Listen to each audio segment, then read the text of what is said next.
Good morning, everyone. I am coming to you with a special episode that is a recap episode it's a recap of my live event here in my hometown, Charlotte, North Carolina, just last week, technically Davidson, a little small community right outside the city. So much fun.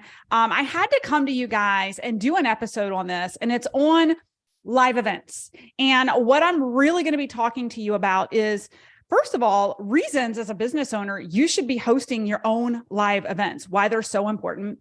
And then I'm also going to talk about, I'm going to break down for you the flow of my own events. I'm biased, but I think it was a great event with a lot of networking, but also business breakthroughs and all the things, right? And then I'm going to, after reviewing the flow, I'm going to talk to you a little bit about tips around how you can maximize your time, how you can really, really leverage these live events. So with that, let's get started. Okay, so first and foremost, reasons why you should host a live event. It's great to listen to thought leaders through a podcast. Maybe you're listening to me live, right? Maybe you run programs where your clients interact with you in 2D across Zoom. That's awesome. However, live events, I want to underscore this. They solidify human connection with your clients, okay? And within your clients. And this brings me to my next point, okay? When you meet up with your clients live and they meet each other live, you instantaneously take the community of your business to a completely different level. Okay. For those of you who are in the coaching space, people invest in your businesses. They invest in your programs for solutions, right? And I'm going to say this one more time because I want you guys to really even pause and write this down. People invest in your programs for solutions. They stay, my friends, because of the community and the friendships that are fostered. I am here to tell you, I renewed in a $50,000 mastermind. I love my mentor, hands down. He was a huge piece of the renewal. But actually, if I'm completely honest with myself, probably 60% of the reason I renewed in my mastermind was because of the community and the people I knew I was going to be coming back to, that I was going to be collaborating with, that were going to be supporting me, the energy that I was going to be surrounded by for another year, right? So I want you thinking about this. If you've got a brand online, you've got a business and you've got a community and you've never hosted a live event, you are missing the secret sauce to human connection that creates community and, quite frankly, renewals in your business and program. And that's a whole nother podcast about the data that's out, and even in my own business, that it is so much easier to sell an internal client than it is to find new clients, right? So what can you do to delight them and create community and connection so they want to stay? It is much easier. I promise you, it's easier to host an event for your clients than it is to find a bazillion new clients to replace the clients that are leaving, right? Okay, so there's that. Now, next reason you should host live events is the quantum growth that your clients get when they are in a live event. Okay, we had intense hot seats, right? And the quantum growth is not just from direct coaching to the student who's in the hot seat to the student who raised their hand, right? I'm talking about the quantum growth that people are feverishly taking notes on other people's problems and other people's questions, and the coaching that they're getting. Many times the rest of the people in the room are getting insights to a future state of their own business that they have not even arrived to yet. And now they already have the solution. Or B, they are seeing their future self through connecting and hearing from entrepreneurs who are 2 steps ahead of them, giving them the inspiration that, quite frankly, you may not be able to. Sometimes I know that my clients think that my success is unachievable because it's too many steps ahead. But when they meet peers live and engage with them and hear their stories and their backstories, and realize that that particular person is just 3 steps ahead. And now they have some insights on how to move forward, right? That's the quantum growth that I'm talking about, right? The second piece I want to hit on is that water cooler talk, right? I use the word water cooler, right? Because it's like when people break out for snack, they break out for lunch. We had a cocktail party, we had dinners, right?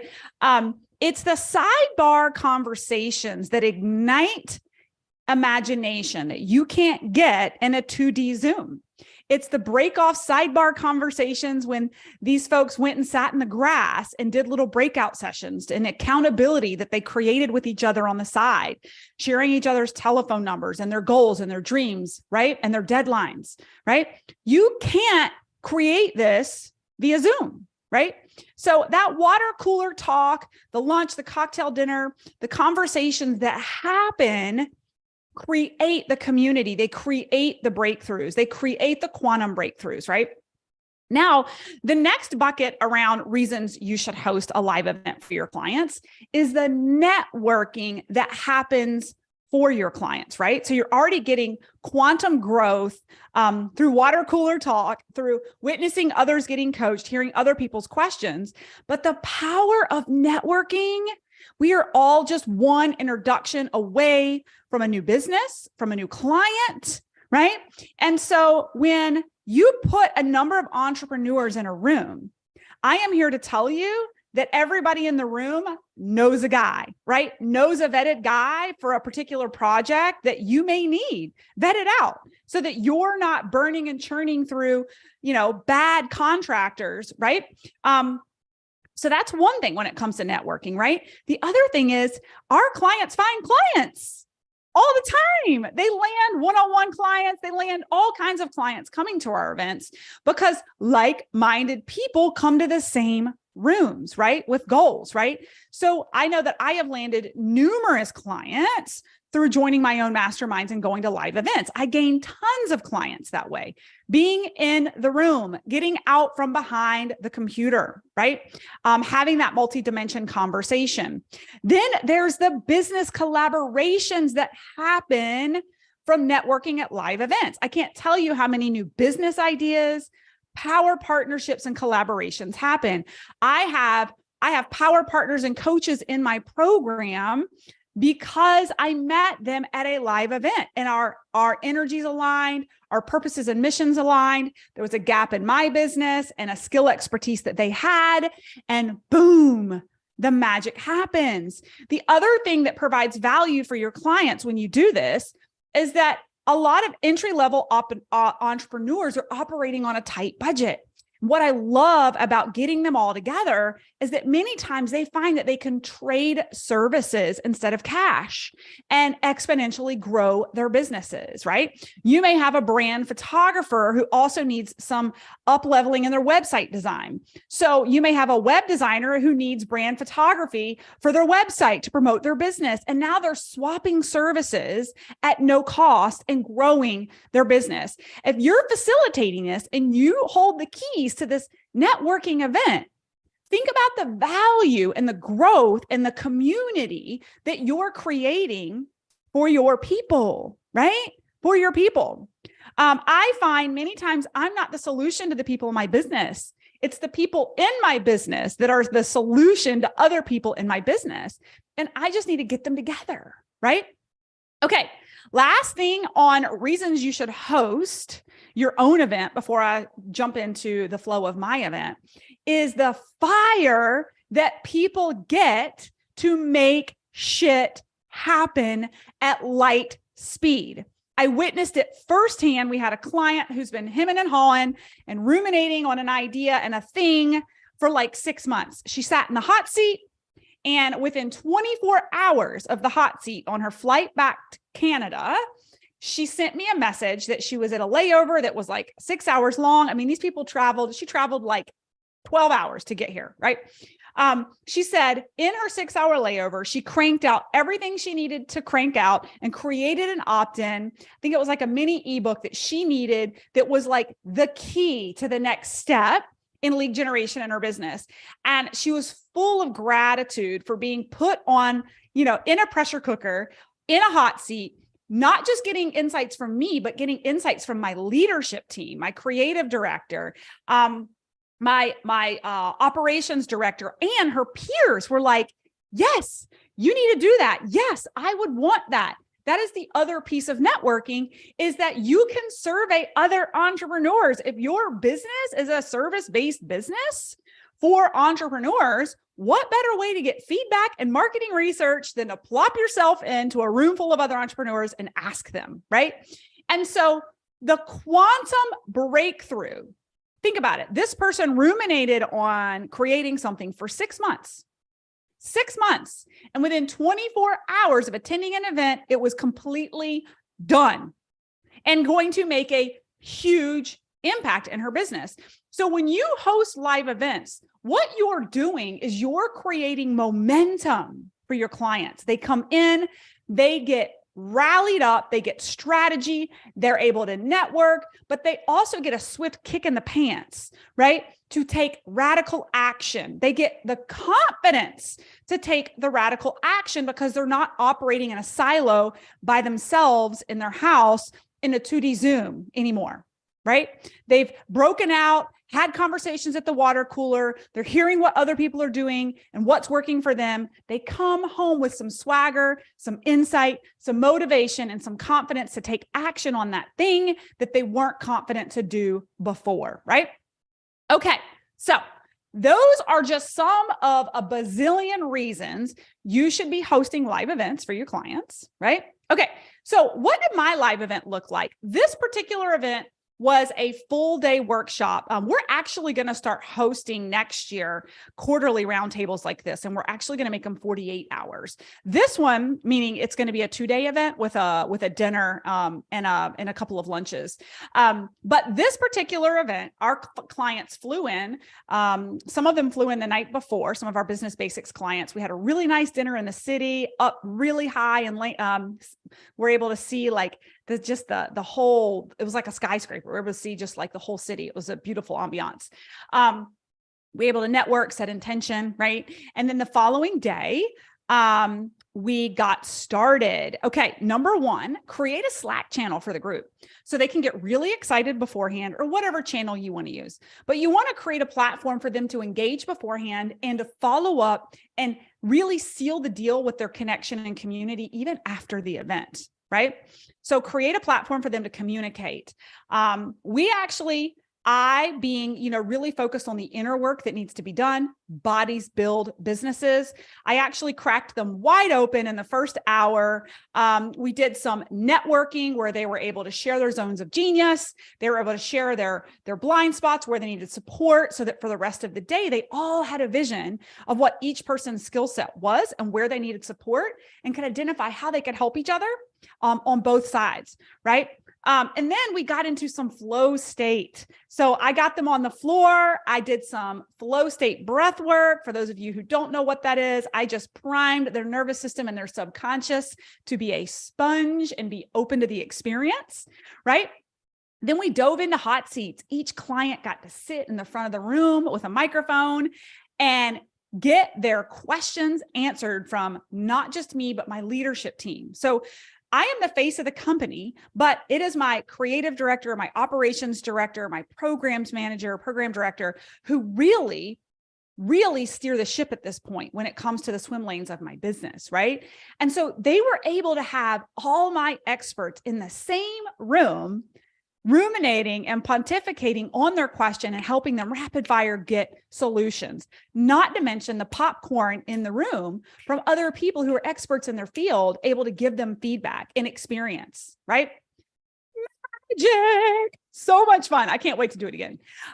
Okay. So we had lunch. We had lunch. Time for them to break out and do some networking. And then a thing that I think a lot of facilitators of live events forget to do. At the end of events, people's head can be spinning because they're like, especially entrepreneurs that see the shiny object and want to try to do everything, right? What I do is I facilitate some guided time for them to actually flip through all of their notes and prioritize what is going to be the number one most important action item to move the needle in their business and make the biggest impact. And this is really important because when I first asked the question at the end of the workshop that day, I asked the clients, okay, whose head is spinning and has way too much content? Who has a ton of actions to take? This one particular client raised their hand and was like, oh my God, I'm overwhelmed. There's so many things to do, right? This is the same client who then for the next 45 minutes, I had them prioritize their activities, prioritize what was going to move the needle in their business first. And most importantly, I had broke them out into small groups where they had to talk through, commit to it, create dates and action steps, and create accountability buddies to follow up with it. That one client who raised their hand at the 45th minute before the workshop was over, who said she had learned so much she wasn't sure what she needed to do, after integrating and facilitating integration and process and execution, that is the same client who sent me an audio later that day at the airport that she had a clear vision. She knew exactly what she needed to do. She cranked it out in a matter of hours at the airport and was fired the fuck up, right? And so do not miss that step.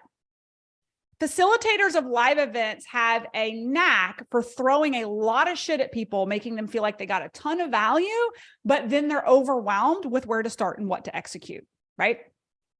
What I like to do, we ran out of time at this event, but in my 2-day event that I'll do coming up in October, what we'll do is actually do some guided meditation and breath work at the end of the day as well to create some integration in our somatic nervous system, to process with our subconscious and really vision where we're moving forward, right?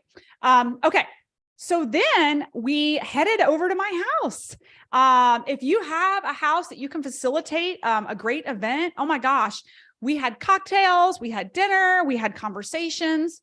I ran another little activity with them where they're writing a letter to their future self, and why they got into this business in the first place and the impact they're going to make. It was just magical. It was magical to really get to sit down and be eye to eye and give hugs to these clients that have become family, right? So those are some tips that I have. Let's see. No, that was actually the flow of our event. So now let me talk to you about tips beyond the flow of my event to make your event magical, right? Number one that I have learned through trial and error is to make some time and space for people to get to know each other. When I first started coming from corporate America, we would always stuff a 10 pounds of tuna in a 5-pound can, trying to get as much content in as possible to maximize the day. Whether you're male or female, this is where I want you to embrace your feminine energy because we all have it, whether you're male or female. I want you to dial back a little bit of the masculine energy of like trying to get so much in a day. Dial it back and create more space and flow in your event to create longer breaks. People are networking during the breaks, right? And they get cut short when you're giving them 3 minutes to go to the bio break and rush them back for the next piece of content. I am here to tell you that a lot of their breakthroughs actually come from the networking, right? The other thing is to really call out the introverts and encourage them to get their money's worth and get uncomfortable and engage. Call out the extroverts to speak to the people who are quiet in the room, right? You want everyone to have a magical experience. Make sure you have some unstructured time. I actually give a 15-minute buffer in my agenda for each segment, knowing that we may want to go over on one topic or another, right? Okay. So also, let's see. I said this in my kind of flow of my event, but I love to get the clients open really early, which is why we run a little networking segment in the first part where they talk about themselves. We do some breath work and meditation from the very beginning and really share, because what it does is it opens people up from the very beginning, and then they're willing to be more vulnerable. We set the ego aside. We're not here to thump our chest and be the best. I mean, we want to be the best, but we're not here for ego, right? We want to encourage our clients, like, bring to us your challenges, bring to us what you're working through so we can help you, right? So the sooner you can crack them open to be vulnerable, quite honestly, the better experience they're going to get, right? So I said this earlier in the flow of my event, but definitely give them time to integrate and process what they've learned. And so that they can really have the execution. Now, another thing that I will share with you is if you have a team, a leadership team, even just one or two people who work for you that are going to help you with the event, I am a maximizer. My team flew in 2 days early and we did a team event and we did some leadership workshops and training. We also set intention for the event with our clients, right? So if you've got your team flying in, think about having them come in a little early and maximize that time with them as an entrepreneur with a small business. The other thing is, even if you feel like you can't afford it, you can't not afford this. I'm going to say this one more time. Even if you feel like you can't afford it, you can't not afford it. And this is a good photographer and a good videographer for the day of, okay? This is for two reasons. Number one is you want to capture the audio of some of the coaching that you're doing. This is going to be amazing content for you to repurpose on social media. Number two is to capture the emotion, to capture the connection, to capture these moments in a polished way that you can repurpose and put out on social media, because I guarantee you, hands down, capturing this stuff with a good photographer and videographer will quadruple, mark my words, quadruple your sales for your next live event. If you're listening to this podcast, I would love to know, as a beta test, shoot me a DM over on Instagram, LinkedIn, whatever, as a validation of what I'm saying right now. Or if you're watching this live, that you saw our photos of our live event last week and you were like, wow, that looks pretty cool. How many of you saw the photos and it elicited a little bit of emotion for you of like, man, that looks like community. Man, that looks like authentic, cool stuff that was going on. I wish I was there, right? You cannot afford not to invest in a good photographer and videographer to capture it all. Okay. All right. Lastly, you should always, and I learned this from my mentor, Chris Harder, you should never host an event without offering your clients something, right? That's not to say that you're running to the event for the purpose of selling, but you should never have your clients leave without offering them something to continue the relationship beyond where they are today, right? That could look very differently for you depending on what you're in the thick of, what you're working on. For us, we have our Burnout to All Out live event in Nashville on October 6th and 7th. And so it was a really nice segue given that it's June, right? July, August, September, October. That's 4 months from now. Most of our clients will have finished the program with us by then, right? We actually offered them a buy now bonus to buy a ticket at a super discounted rate, right? This is, they're loving the live event. They're loving the connection with their community. They're loving the relationships they're making. It's a great time to extend an offer to stay in the community longer. Extend the offer to come to another live event, right? So don't forget at the end of the event to tie in how you're going to extend your relationship and community with these people, right? Again, for you, it could be escalation into a higher ticket program. It could be a live event ticket. It could be a renewal. It could be a one-on-one or a VIP day. It just depends on what you're putting on, right? Okay. So with that said, I'm going to wrap up this podcast and actually cordially invite you all, if you loved this segment on live events and you're also just like, man, I need to get to an event myself. I just want to remind you again, we have our annual Burnout to All Out live event in Nashville on October 6th and 7th. It's a Friday and a Saturday. My focus with this live event, it is for entrepreneurs that are looking to grow their business, grow their network, and elevate their life. The underpinning of the whole event is the word elevate. Elevate your business, elevate your network, and elevate your life. Our event was such a hit last year, we sold out. And then at the live event, we actually, within the first month of the live event last year, we sold out of our tickets for our future event in Nashville.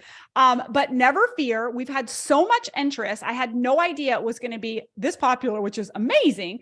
We actually expanded the room to double the capacity and are opening up additional tickets to the event. However, please know that all of our VIP tickets are completely sold out, but our general admission is still out there, and it is an incredible opportunity of a 2-day immersive to surround yourself with my team, surround yourself with my community, get those quantum breakthroughs, grow your network, be one introduction away from a new business, new life, new network, all the things. So you can go check out those tickets at burnouttoallout.co. That's burnouttoallout.co. It'll probably also be in the show notes. Depending on when you watch this, because I know this recording will go forever, we currently have early bird tickets. Okay. But know that the price will go up and always does. Last year, it was a black market. We were completely sold out, and people who couldn't go because of life circumstance were literally selling the tickets on the black market. So you're getting your warning here. We will sell out just like we did with the first batch of tickets. It's a good problem to have. If you're looking to get energized, get rocket fuel, and a runway for the last couple of months of the year, you do not want to miss this event. So with that, I hope you guys really enjoyed this episode. Reach out to me, comment, let me know if this is inspiring you to host your first event with your community and the benefits that you see of it. All right, you guys, make it an all-out day.